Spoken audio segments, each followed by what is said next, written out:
Hi hello ಎಲ್ಲರೂ ಹೇಗಿದ್ದೀರಾ? ಎಲ್ಲರೂ ಚೆನ್ನಾಗಿದ್ದೀರಾ ಅಂತ ಅನ್ಕೋತೀನಿ. ಎಲ್ರಿಗೂ ದರ್ಶನ್ ವಿನುತಾ ಯೂಟ್ಯೂಬ್ ಚಾನಲ್ಗೆ ಸ್ವಾಗತ. ಇವತ್ತು ನಾನು ವೆಜ್ ಫ್ರೈಡ್ ರೈಸ್ನ ಮಾಡಬೇಕು ಅಂತ ಅಂದ್ಕೊಂಡಿದ್ದೆ. ಅದನ್ನ ಇಲ್ಲಿ ರೆಸಿಪಿನೂ ಕೂಡ ಶೇರ್ ಮಾಡ್ತಾ ಇದ್ದೀನಿ ನಾನು.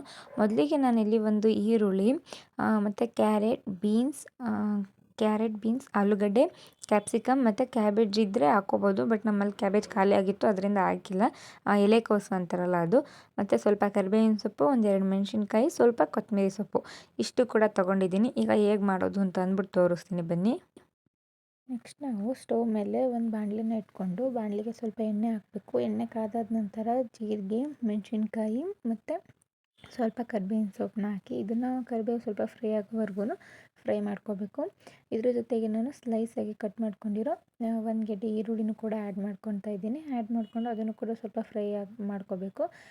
ಈರುಳ್ಳಿ ಕಂಪ್ಲೀಟಾಗಿ ಫ್ರೈ ಆಗಿದ ನಂತರ ಹೆಚ್ಚಿಟ್ಕೊಂಡಿರೋ ಕ್ಯಾರೆಟ್, ಬೀನ್ಸ್, ಆಲೂಗಡ್ಡೆ, ಕ್ಯಾಪ್ಸಿಕಮ್ನ ಹಾಕ್ಬಿಟ್ಟು ಸ್ವಲ್ಪ ಉಪ್ಪನ್ನ ಈ ಟೈಮಲ್ಲಿ ಆ್ಯಡ್ ಮಾಡಿ ನೀಟಾಗಿ ಬೇಯಿಸ್ಕೋಬೇಕು. ಈ ಟೈಮಲ್ಲಿ ಉಪ್ಪು ಆ್ಯಡ್ ಮಾಡಿದ್ರೆ ತರಕಾರಿಗಳು ಬೇಗ ಬೆಂದ್ಕೊಬಿಡುತ್ತೆ. ಇಲ್ಲಿ ನೋಡ್ತಾ ಇರ್ಬೋದು ಈ ಥರ. ಇದಾಗಿದ ನಂತರ ನಾನಲ್ಲಿ 1 ಟೇಬಲ್ ಸ್ಪೂನಷ್ಟು ಟೊಮೆಟೊ ಕೆಚಪ್, ಆಮೇಲೆ ರೆಡ್ ಚಿಲ್ಲಿ ಸಾಸ್, ಸ್ವಲ್ಪ ಗ್ರೀನ್ ಚಿಲ್ಲಿ ಸಾಸ್, ಸ್ವಲ್ಪ ಸೋಯಾ ಸಾಸ್ ಇಷ್ಟೇ ಹಾಕ್ಕೊಂಡಿರೋದು. ಜಾಸ್ತಿ ಕನ್ಸಿಸ್ಟೆನ್ಸಿಲಿ ಕೂಡ ಹಾಕ್ಕೊಳ್ಳೋ ಅವಶ್ಯಕತೆ ಇಲ್ಲ. ನಿಮಗೆ ಬೇಕು ಜಾಸ್ತಿ ಅಂದರೂ ಕೂಡ ಹಾಕ್ಕೋಬೋದು, ಇಷ್ಟು ಹಾಕಿದ್ರೂ ನಡೆಯುತ್ತೆ. ಇಷ್ಟನ್ನು ಹಾಕಿ ನೀಟಾಗಿ ಒಮ್ಮೆ ಮಿಕ್ಸ್ ಮಾಡ್ಕೋಬೇಕು. ಇದನ್ನು ಮಿಕ್ಸ್ ಮಾಡಿಕೊಂಡು ನಾನಿಲ್ಲಿ ಅರ್ಧ ಟೇಬಲ್ ಸ್ಪೂನಷ್ಟು ಗರಂ ಮಸಾಲನೂ ಕೂಡ ಹಾಕಿ ನೀಟಾಗಿ ಮಿಕ್ಸ್ ಮಾಡ್ಕೊತಾ ಇದ್ದೀನಿ. ಇಲ್ಲಿ ನೋಡ್ತಾ ಇರ್ಬೋದು. ನೀಟಾಗಿ ಮಿಕ್ಸ್ ಮಾಡ್ಕೊಂಡ್ಮೇಲೆ ನಂತರ ನಾನು ಮೊದಲೇ ರೈಸ್ನ ಮಾಡಿಟ್ಕೊಂಡಿದ್ದೆ.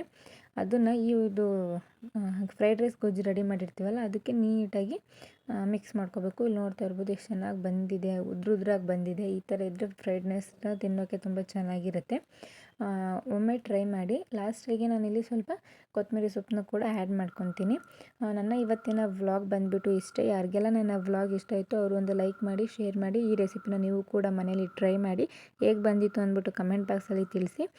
ಇಲ್ಲಿ ನೋಡ್ತಾ ಇರ್ಬೋದು ಎಷ್ಟು ಚೆನ್ನಾಗಿ ಕಾಣಿಸ್ತಿದೆ ಫ್ರೈಡ್ ರೈಸ್. ಜಾಸ್ತಿ ಎಣ್ಣೆನೂ ಕೂಡ ಇಲ್ಲ, ಕೆಚಪ್ಗಳು ಕಮ್ಮಿ ಹಾಕಿದ್ದೀನಿ. ನೆಕ್ಸ್ಟ್ ವ್ಲಾಗಲ್ಲಿ ಸಿಗ್ತೀನಿ. ಎಲ್ರಿಗೂ ಟೇಕ್ ಕೇರ್, ಬಾಯ್.